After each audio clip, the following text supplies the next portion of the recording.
Hello everybody and welcome. In this video I'm going to show you how to perform hard reset for your Mi True Wireless 2S. You have to start by put your earbuds to the charging case and don't close it. Just press and hold this connection button for at least 10 seconds until this LED light starts to be red.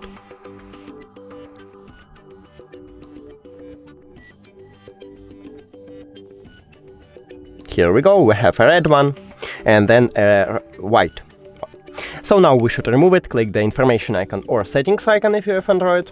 Forget this device, forget device. Also don't forget to click pair new device on your Android device. And now we see it at the device list, click on it. So we connected it again. That's it, thank you for watching this video. If you found it helpful, please consider subscribing to the channel and leave the like on the video, it's really important to us. See you later!